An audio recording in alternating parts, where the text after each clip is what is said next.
دوسری بات، جو رشتہ دار آپس میں جب لڑ لیتے ہیں تو یہ کہتے ہیں کہ تیری میت میں میں نہیں، میری میت میں تو نہیں. یہ غلط فیصلہ ہے.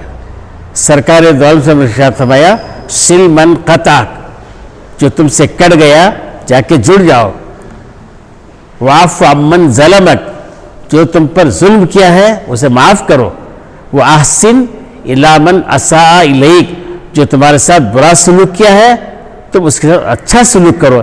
اس لیے میں عید کے موقع پر رشتہ داروں سے جو دل کٹ گئے ہیں، گلے لگا لو گلے نکالو کا فارمولہ اڈاپٹ کرنے کی گزارش کرتا ہوں.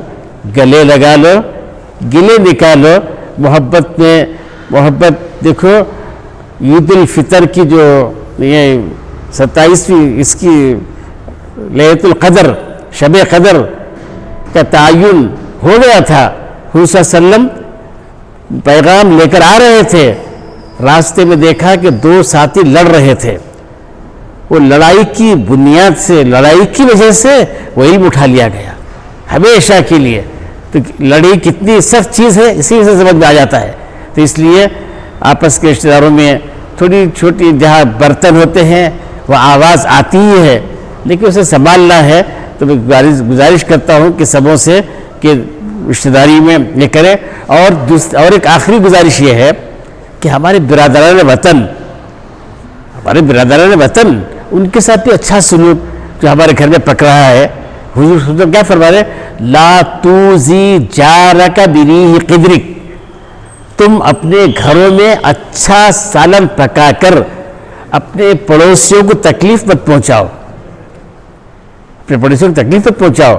تو پڑوسیوں کو تکلیف، اڑوس پڑوس میں برادران وطن بھی رہتے ہیں تو ان کو بھی دے کر بھیجیں، کھانا دے کر بھیجیں، بریانی دے کر بھیجیں. اگر وہ گوشت نہیں کھاتے ہیں تو میٹھا دے کر بھیجیں. بہرحال سلوک اچھا کریں، ان کے لیے بھی جو ہے اچھے سے سلوک کریں گے تو انشاءاللہ اس سے بہت اچھا اثر پڑے گا. ایک گزارش یہ بھی ہے کہ فطرہ نکالتے وقت اکثر دیکھتے ہیں کہ کم سے کم کیا ہے وہ دیتے ہیں.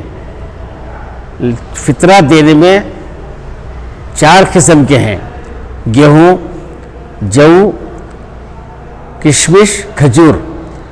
اس لیے میں گزارش کرتا ہوں کہ بجائے 90 روپے دینے کے 1000 روپے دینے کی فکر کریں تاکہ غریبوں کا فائدہ ہو، غریب خوشی سے عید منا سکیں.